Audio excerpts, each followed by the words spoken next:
All right, no easy fixes for sleep deprivation. Just completing the chapter on sleep by Dr. Peter Attia in his book Outlive, and very interesting, but nothing revolutionary. He documents the stages of sleep and indicates one particularly interesting thing to me, which is if you continually cut sleep, then the ability for the brain itself to kind of clear out the rubbish that it has becomes much less. And so this is not the REM sleep, but rather the non-REM sleep. It's almost as if the neurons condense a little bit and the sweepers come through and clear out all the muck. Now, if you don't sleep enough, then you don't get this stage, and over time, he suggests that tau and beta amyloid build up.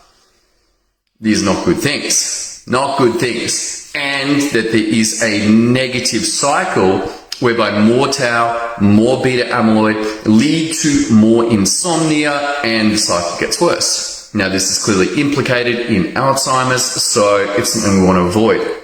The second part that was really interesting for me was that the REM sleep allowed interpretation of the day's events and disconnecting the emotion from the events. And he suggested that some aspect of PTSD was that because people often were in higher states of stress, not dropping into REM and therefore not dissociating the emotion from the events, and then they would continue to suffer. And I actually experienced very mild degree of PTSD after a car crash. I had my son, he's like, hey, check this out. He's sitting in the passenger seat. I look down, maybe 2 seconds, and in that time, 2 cars ahead was pulling in.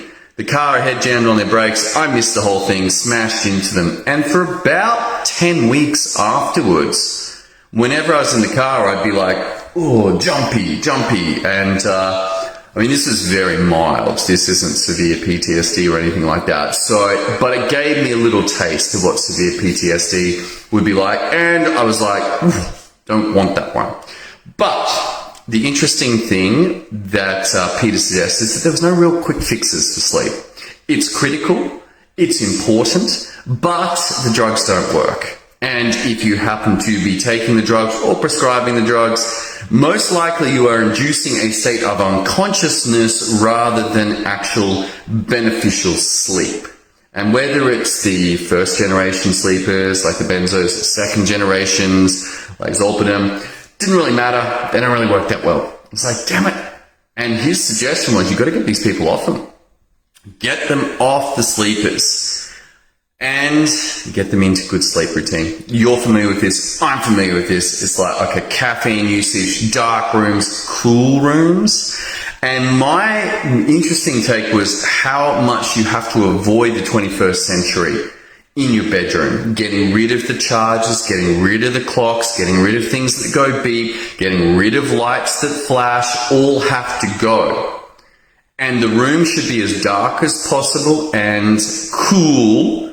And there should always be a consistent wake time and allow more time for sleep than you would like to be asleep. So target minimum 7 hours, target 8 hours. You need to allow a 9-hour window. Now, this is the problem. If you're up early, this means you're in bed pretty early.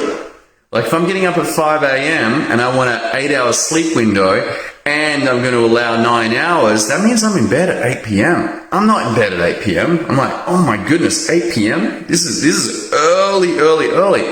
And I got a problem in that the rest of my family, well, at least one of my family as a teenage boy, loves going to bed late. So I'm just like, I'm exhausted. I'm going to bed, trying to catch that first sleep wave. Don't know if you're familiar with this, but that's like, I need to go to bed right now. I want to be in bed for that. But often, as you know, with families, it's challenging to do this. But there wasn't a miracle pill. No miracle pill on longevity other than do not discount the benefits of sleep. It's critical to longevity, it's critical to high performance, and whatever benefits you think you are getting from cutting sleep is most likely an illusion from sleep deprivation. All right, that's all I got for you. Fascinating stuff. This whole longevity conversation, I think it's going to become a very, very powerful conversation over the next 5 and 10 years. And I hope you're getting on board for it. Our patients are going to be wanting it. And those that can provide these services to protect against ill health and disability at 70, at 80, at 90 are going to be in demand and valuable. But it takes more time than just a 15-minute appointment every 3 months. All right, that's all I got for you. Hope you're having a great night. I'll catch you soon.